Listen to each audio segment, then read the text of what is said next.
여러분이 보시기에 저는 믿음이 좋은 사람인 것 같습니까? 없는 사람인 것 같습니까?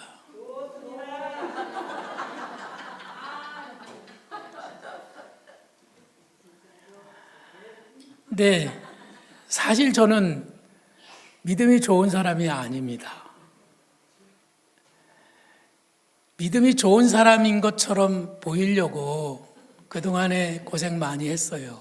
애를 썼습니다. 얼마나 믿음이 없으면 제가 목회를 하는 40여 년 동안 하나님께서는 저의 믿음을 단련하시느라고 얼마나 애를 쓰셨는지 몰라요. 지금도 하나님은 저를 단련하고 계십니다. 오늘은 그런 고백을 좀 여러분들에게 드리면서 저 자신에게 제가 설교를 하고 또 저 자신의 믿음을 단단하게 하고 그리고 저를 보고 저를 따라서 신앙생활 하시는 우리 하디 기념교회 성도들도 단단한 믿음을 갖는 은혜가 오늘 있기를 간절히 바랍니다. 어느 날 교우들과 앉아서 얘기를 하다가 한 분이 저에게 이런 얘기를 하셨습니다. 목사님, 저는 교회 다니면서 편안하기를 원했고 안정된 신앙생활을 하고 싶었어요.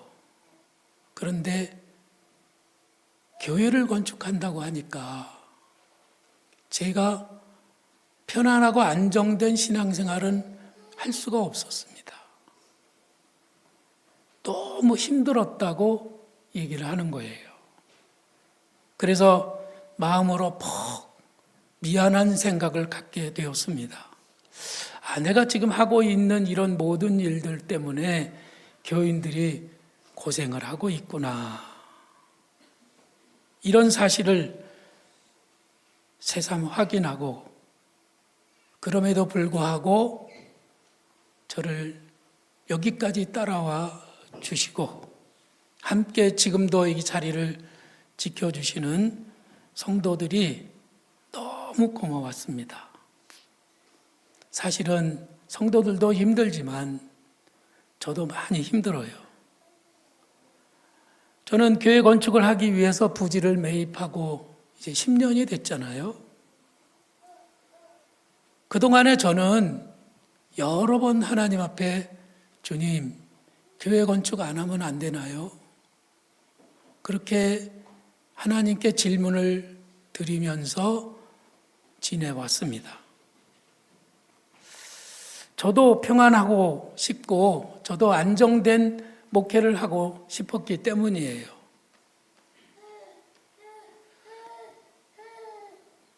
저도 어떤 때는 도망치고 싶었어요. 너무 아득하고 이것이 힘든 일인 줄 알기 때문입니다. 근데 제가 그렇게 여쭈었는데도 우리 하나님께서는 대답을 안 하시더라고요.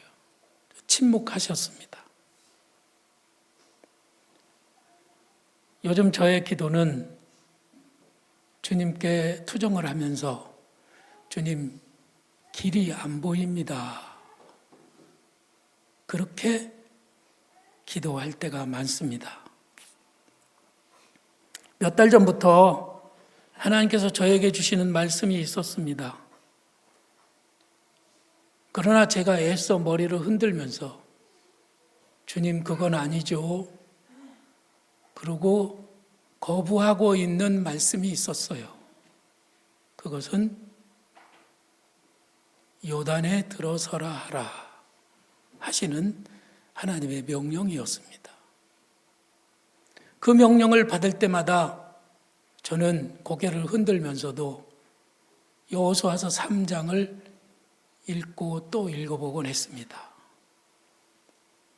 그런데 지난주 셀 리더들이 써낸 셀 보고서를 읽었을 때였습니다. 저는 셀 보고서를 읽으면 거기에 우리 성도들의 기도 제목이 빼곡하게 들어있어서 그 기도 제목을 읽으면서 우리 성도들의 소상한 형편을 살피고는 합니다. 기도 제목에는 몸이 아픈 성도들이 어깨가 아픕니다. 무릎이 아픕니다. 어디가 아픕니다. 고쳐주세요. 이런 분들이 있고요. 또 어떤 분들은 새로운 직장을 원한다고 하시는 분들도 있고, 또 어떤 분들은 진급이 되기를 원한다고 하시는 분들도 있고, 어떤 분들은 자녀를 위해서, 어떤 분들은 관계가 회복되기를 위해서 기도하시는 내용들이 거기에 담겨 있어요. 제가 한 주도 빼지 않고 여러분들의 기도 제목을 읽고 있습니다.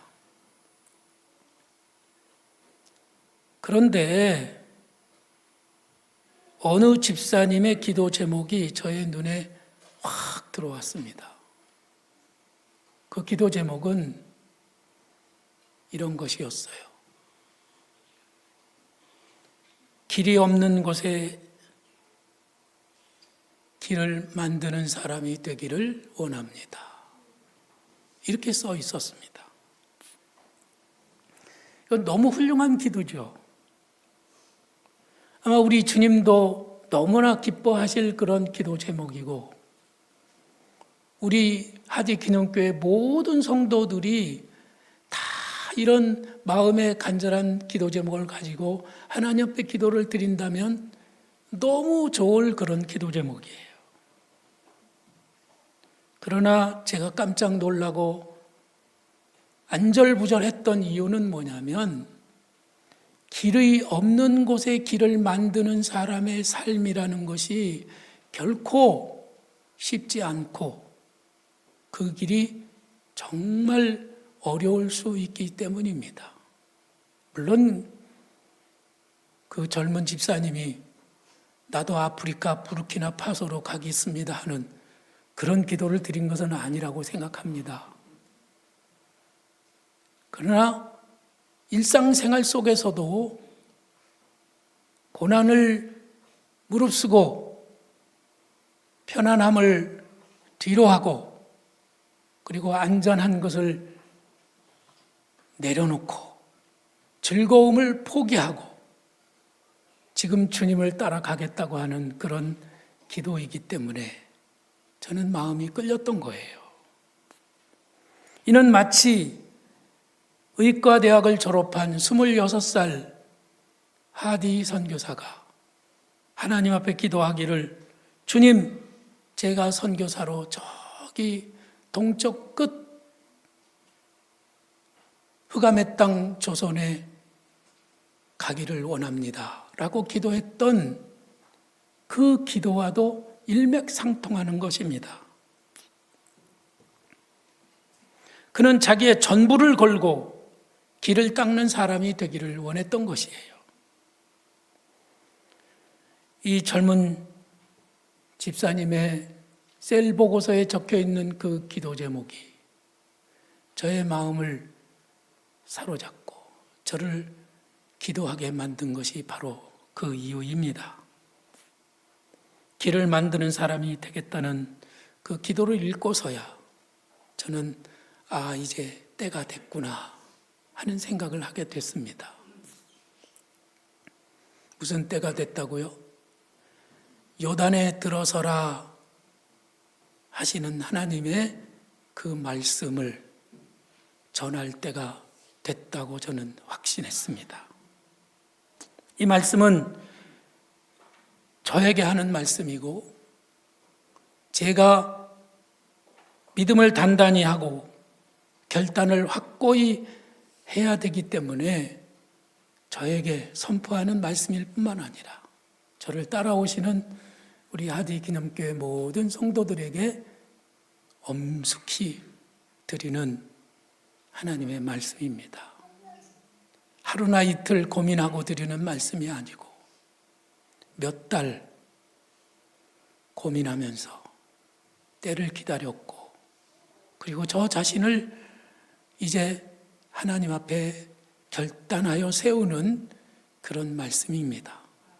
이 말씀을 함께 나누는 가운데 우리 모두가 길을 만드는 사람의 길로 들어서는 그런 은혜로운 시간이 되기를 간절히 바랍니다.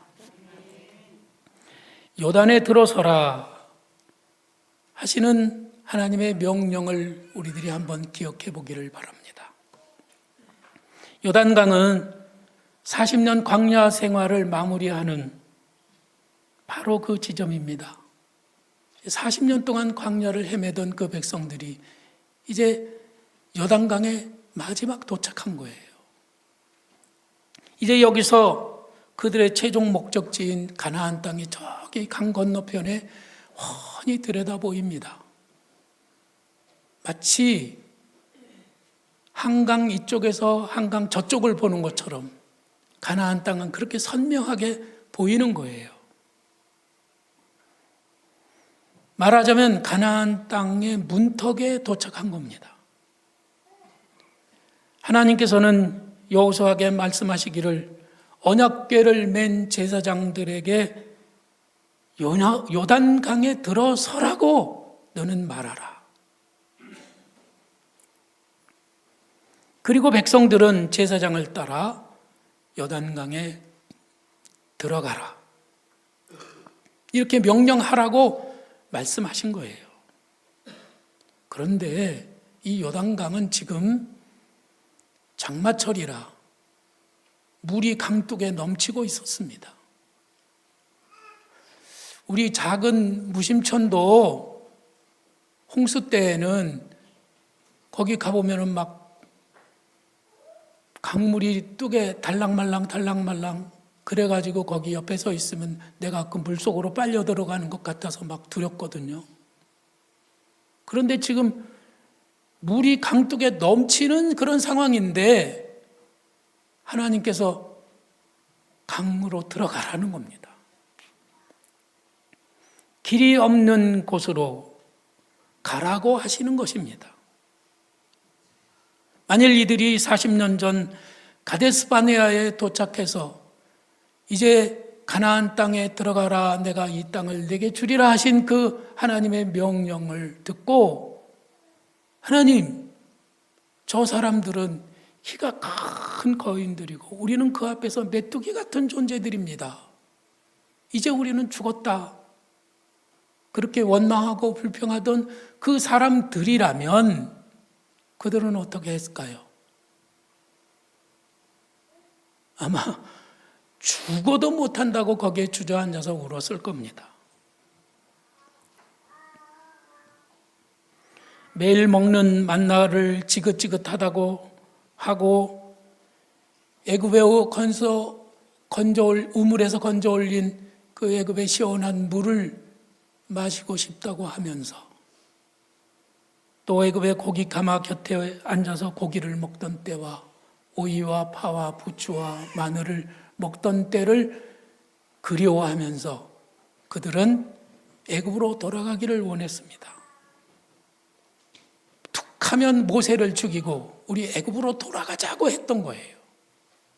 근데 그들에게 지금 하나님이 이제는 물이 꾸덕에 넘치는 그 요단강을 건너가라고 들어가라고 말씀하시는 거예요.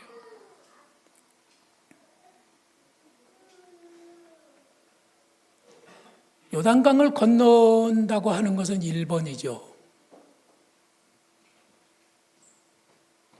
여기에는 큰 믿음이 필요합니다.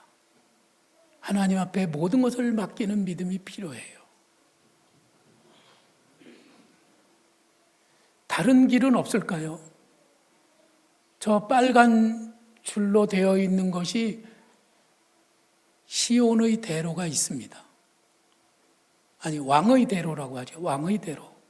이 왕의 대로는 성경에 오래전부터 기록되어 있는 큰 길이에요. 아니, 길이 이미 있는데 그 길을 따라서 쭉 올라가서 저 갈릴리 바다를 북쪽으로 돌아서 내려가면 거기가 가나안이니까 북쪽에서부터 침범해서 내려오면 되지 않느냐 하는 그런 생각을 할 수도 있어요. 또는 세 번째, 요단강 동편에는 하나님께서 이미 주신 땅이 있습니다. 거기는 시온과 암몬 족속들이 살고 있는 곳인데 이스라엘 백성들이 그 길을 지나가려 하니까 이 사람들이 거기를 딱 막았어요. 못 간다. 그러니까 이스라엘 백성들이 하는 수 없이 그들과 전쟁을 해가서 그 땅을 차지하게 됐습니다. 그 땅도 이스라엘 백성들이 넉넉히 거할 수 있는 그런 땅이었어요. 아니 우리가 여기 머물면 되지. 뭐 굳이 꼭 요단강을 건너서 저 아낙 자손이 살고 있는 싸움 잘하는 거인들이 있는 곳에 우리가 꼭 가야 되냐. 전쟁을 해야 될 필요가 있느냐. 이렇게 말할 수도 있는 거예요. 근데 이 땅은 하나님이 약속하신 땅은 아니었습니다. 하나님이 약속하신 땅은 저 요단강을 건너 저쪽 가나안 땅이죠.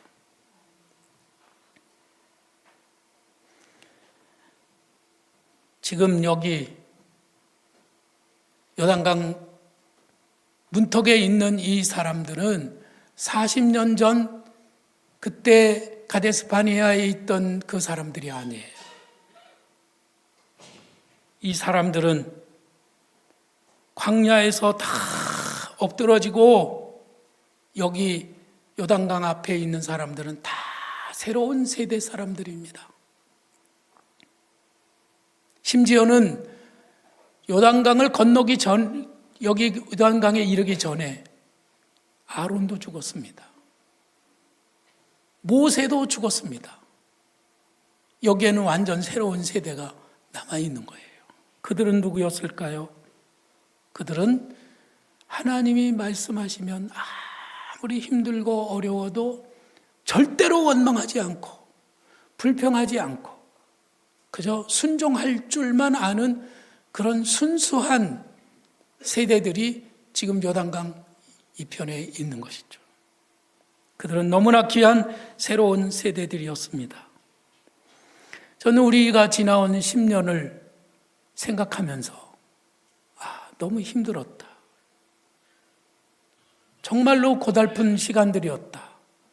그 시간들은 낭비하는 시간들이었고 아무런 의미가 없는 시간들이었다고 생각을 했어요.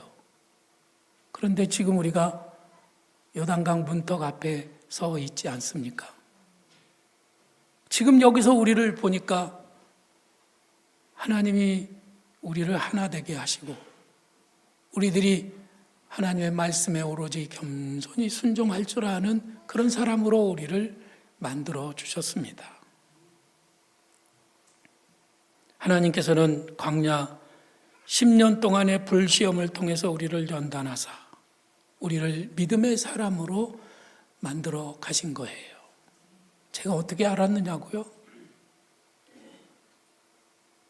길이 없는 곳에 길을 만드는 사람이 되게 해 주십시오 하는 그 기도를 제가 읽고서 이제 됐구나. 이제 시작할 수 있겠구나 하는 그런 확신을 갖게 된 것입니다.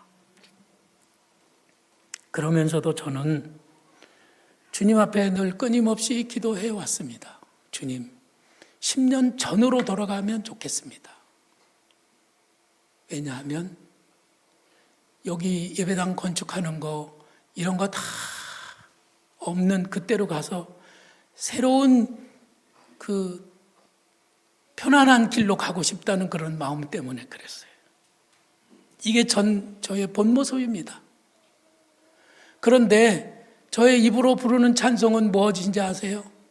주님 말씀하시면 내가 나가리다. 주님 뜻이 아니면 내가 멈춰서리라. 내 가슴은 그렇게 하고 싶은데 내 머리는 의심하고 따지고 계속해서 원망하고 불평하면서 여기까지 온 거예요.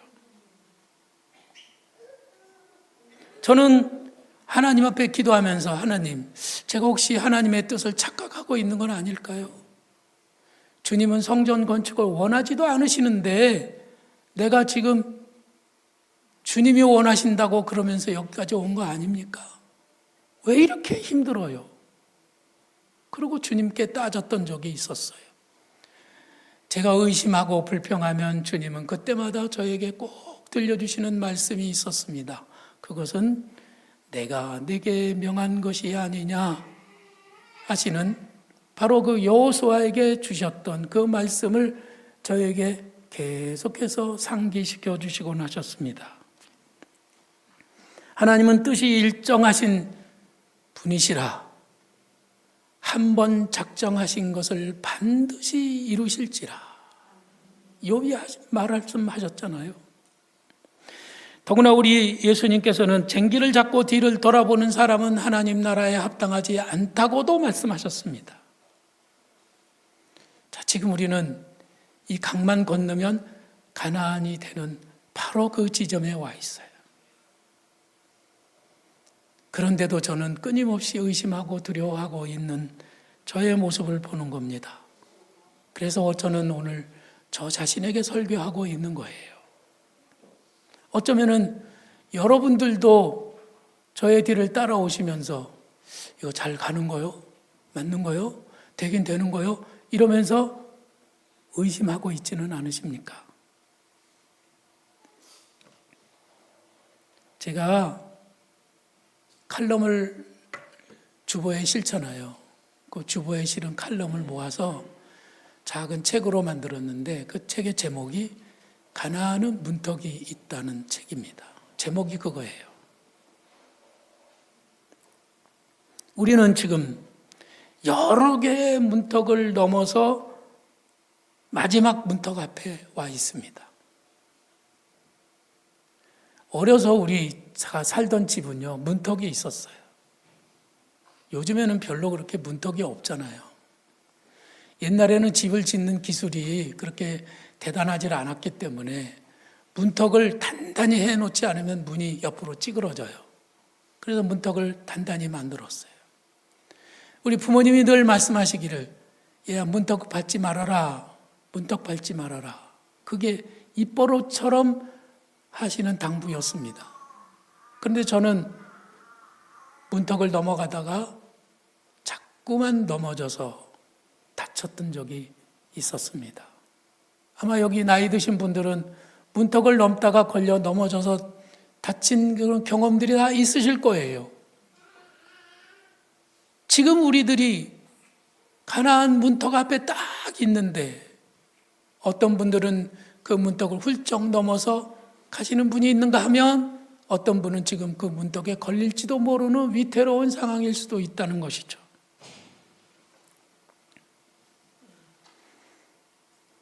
지금 우리는 마지막 시험을 치르고 있습니다. 우리의 믿음이 진짜인지 가짜인지. 우리는 졸업시험을 보고 있는 거예요.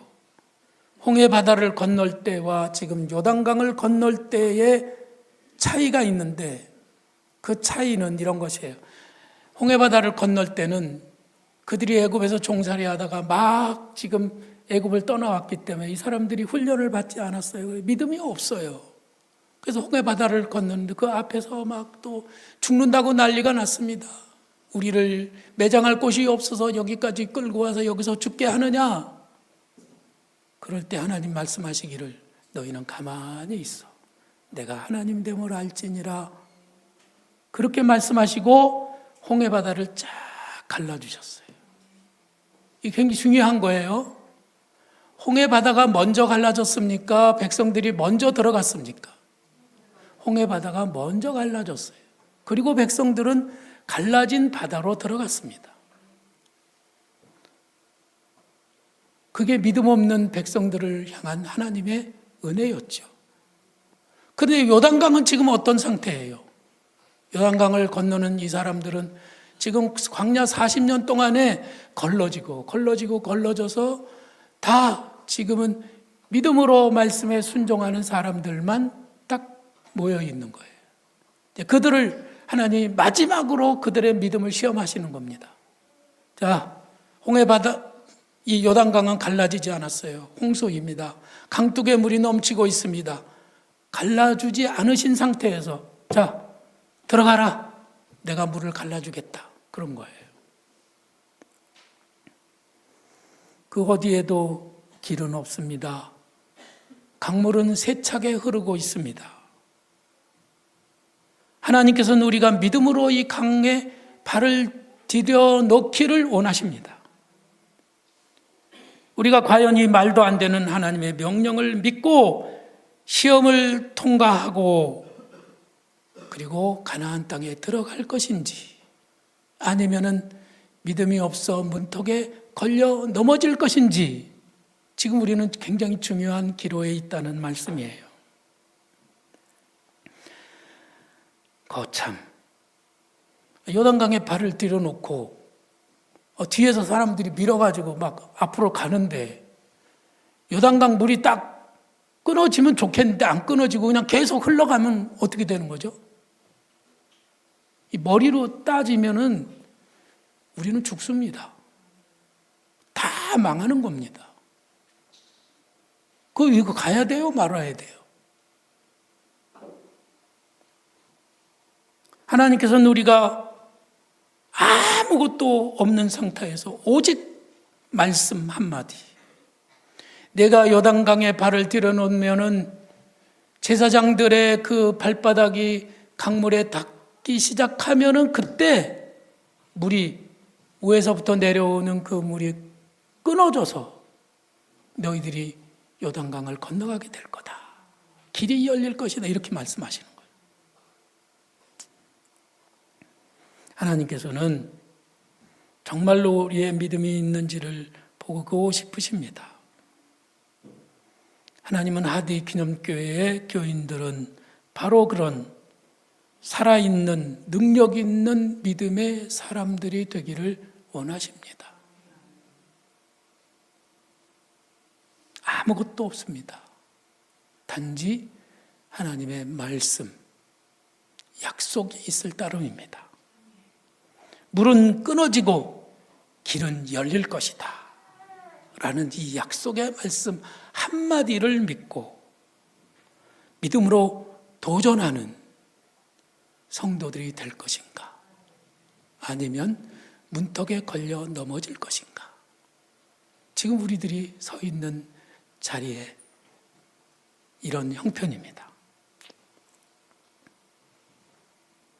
우리는 말씀을 읽을 때마다 하나님 앞에 고백하면서 확증하는 말씀이 있습니다.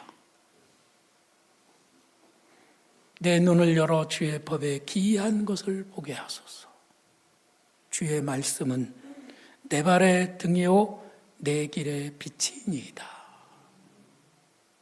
깜깜할 때 하나님 말씀이 내 발의 등이 되고 내 길의 빛이 되어서 내 길을 인도하시고 내가 발걸음을 뗄 수 있도록 하신다는 그런 고백이 아니었어요? 아니, 말로는 우리들이 그렇게 너무 잘하는데 왜 이렇게 발을 떼기가 힘드냐 하는 거예요. 정말 우리들의 그 믿음의 고백이 우리의 삶의 현장에서 실제로 나타나고, 그래서 살아계신 하나님을 우리들이 만나는 은혜가 있기를 간절히 바랍니다. 한동대학교를 세운 김영길 총장님이 있으시죠. 이름이 저랑 똑같아요. 그분은 한동대학교를 세우고, 아니 돈도 없는데 대학을 세워가지고 미래의 기독교 지도자들 양성하겠다는 그런 비전을 가지고 그 일을 하면서 얼마나 고생을 했는지. 감옥에도 갔잖아요. 감옥살이도 했어요. 그리고 일찍 돌아가셨어요. 얼마나 고생을 했는지. 근데 그 부인인 김영애 권사님이 있어요. 그 부인 김영애 권사님이 이런 간증을 했습니다. 뭐라고 했느냐면, 학교 세우는 일 안 했다고 하면 고상하고 편안하게 교회는 다녔겠지만 살아계신 하나님의 역사를 어디서 이렇게 생생하게 경험할 수 있었겠는가. 하나님을 만난 그 경험들이 나를 붙들어주는 기념비가 되어 주님의 이름을 높이며 주님께 내 시선을 고정할 수 있게 되었다. 아유, 얼마나 고생했으면 그냥 시시각각으로 주님을 바라옵니다. 주님 도와주세요. 주님의 얼굴을 바라고 주님의 얼굴을 구하며 주님께 시선을 고정하고 하루 24시간을 그렇게 지냈다는 것이죠. 뭐를 통해서요? 길이 없는 곳에 길을 만들면서 그렇게 했다는 거예요. 우리들은 날마다 이 일은 가능한 일일까? 이 일은 불가능한 일일까를 머릿속으로 계산하고 따지면서 우리의 하는 일들을 합니다. 가데스 바네아에서 이스라엘 백성들도 가능한 일이냐 불가능한 일이냐를 끝없이 따지다가 이거는 안 되는 일이야. 그래서 주저앉아서 울었었잖아요. 그래서 그들은 문턱을 넘지 못했습니다. 근데 우리 예수님은 우리에게 뭐라고 말씀하시느냐 하면 할 수 있거든이 무슨 말이냐? 믿는 자에게는 능히 하지 못할 일이 없느니라. 할 수 있고 없고 따지지 말라는 것이죠. 믿는 자에게 능히 못할 일이 없다고 주님이 선포하시면서 우리더러 따라오라고 하십니다. 우리 예수님은 큰 길을 만드시는 분이십니다. 큰 길을 만들어 주셔요. 지금 우리가 걷는 모든 길들은 다 처음에는 길이 아니었어요. 누군가 맨 처음에 길이 없는 곳을 가시밭길을 헤치면서 광야길을 걸어갔겠죠. 그 뒤를 한 사람, 두 사람이 따라 걷게 되고 그리고 수레가 가고 말이 가고 그 뒤를 따라 자동차가 가고 그래서 고속도로가 난 거 아니에요? 그렇죠? 예수님은 아무런 보장도 없는 십자가의 길을 걸어가셨습니다. 죽음의 길이었어요. 그런데 하나님이 말씀하셨어요. 네가 십자가에 달려 죽으면 사흘 뒤에 내가 너를 살아나게 해주겠다. 살려주겠다. 이렇게 말씀하셨어요. 여러분, 네가 지금 죽으면 사흘 뒤에 살아난다는 그 약속의 말씀을 믿고 죽을 사람 한번 손들어 물구나무 서 보실까요? 나는 못할 것 같아요. 죽으면 끝나는데 사흘 뒤에 뭐 살아난다고 하시는 그 말씀. 근데 우리 예수님의 믿음은 얼마나 크신지 그 말씀을 믿고 십자가에 달려 죽으셨어요. 그분은 믿음으로 요단강에 발을 디뎌 놓으신 첫 번째 발걸음을 떼신 길을 만드신 바로 그분이었습니다. 그리고 하나님께서는 우리 예수님을 무덤에서 살려주셨습니다. 아멘. 예수님이 먼저 물이 창이란 요단강으로 지금 들어가고 계십니다. 우리의 영원한 지도자이신 예수님을 따라 이제 우리들도 믿음으로 발걸음을 옮겨 요단에 들어서서 이 험한 요단강을 건너 저기 보이는 가나안 땅에 도착하는 복된 성도들이 되시기를